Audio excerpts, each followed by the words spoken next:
Every human being who has ever lived has done something no other animal on Earth does. We cry. Not the reflex tears that wash dust out of your eye, not the whimper of an animal in pain.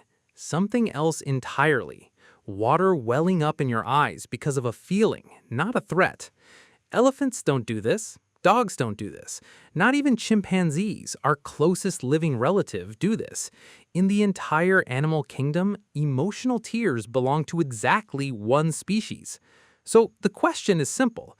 Why would evolution build something this strange into us and only us? Because on the surface, crying makes almost no sense. It blurs your vision at the exact moment you might need to see clearly. It makes your voice crack, and it broadcasts to everyone nearby that you are weak, distressed, and unable to defend yourself. In a world built on survival of the fittest, that should have gotten bred out of us thousands of generations ago. Instead, it's universal. Every culture, every era, every corner of the planet. Something that costly doesn't survive millions of years of evolution by accident. Darwin himself was baffled by it. He called emotional tears purposeless. He genuinely could not figure out what they were for. It turns out he was looking in the wrong place, because the answer to crying was never really inside the person crying. It was in everyone standing around them. Here's where it gets strange. Start with the eyes themselves. Human tears aren't just water. Biochemist William Frey spent years in a lab in Minnesota comparing emotional tears to the kind you get from cutting an onion.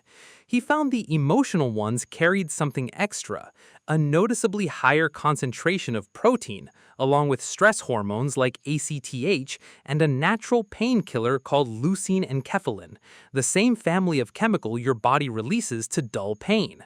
For decades, that finding fed a popular idea that crying is your body physically flushing stress out through your eyes, a release valve. Cry it out, and some of the poison leaves with the tears. It's a good story. Scientists still aren't sure it's true.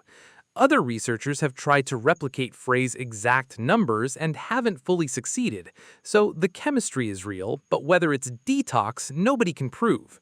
Which means the release valve theory, comforting as it is, was never the whole answer.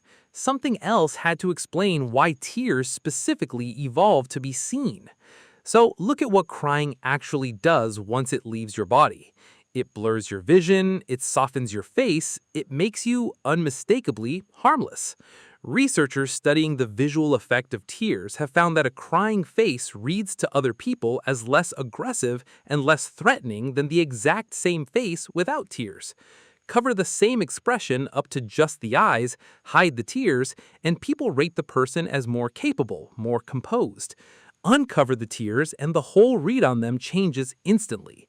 That's not a coincidence. That's a signal, like a white flag, like open, empty hands. Tears tell the people around you without a single word that you have dropped whatever defenses you had. And in a species that survived by cooperating, not by having the sharpest teeth, a signal like that is worth more than claws. Here's where the part that gets even stranger. In 2011, researchers ran an experiment that sounds almost too strange to be real.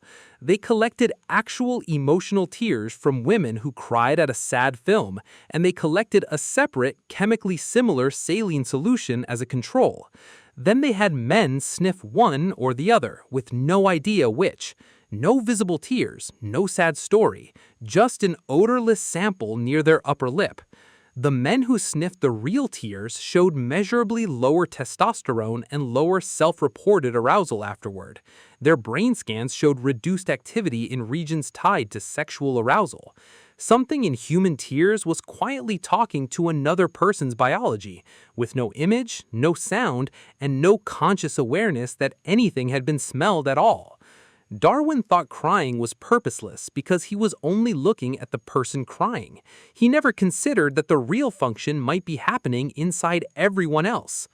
Now rewind further to where this whole system starts. Before you could talk, before you understood a single word, you already knew how to cry. It's the very first communication tool a human being ever uses. A newborn can't say, "I'm hungry," or "I'm in pain," or "hold me." It cries and somebody comes. That instinct doesn't disappear. It just gets buried under 30, 40, 60 years of learning to keep a straight face in meetings. But the machinery is the exact same machinery you had day one. When an adult cries at a funeral, or at a wedding, or watching a film alone on a couch at midnight, some ancient wiring is still running the same program that once got a caregiver to come running, which reframes something most of us treat as a flaw. We've built an entire modern culture around holding it in: waterproof mascara, don't cry at work, the instinct to apologize the second tears show up, as if crying were a malfunction that needs a warning label. But if the science holds, that instinct never malfunctioned at all. It's doing exactly the job it was built to do a million years ago, announcing vulnerability so clearly that another human being cannot ignore it, and quietly softening whatever conflict or distance stood between two people without either one saying a word. Every other animal on the planet solved the problem of surviving with teeth, speed, camouflage, or venom. We solved it, in part, with water. And the strangest detail of all might be this: the one behavior that makes humans look for a few seconds at our most fragile and unguarded is very possibly the same behavior that has kept us bonded to each other for the entire span of our species. We didn't inherit crying by accident.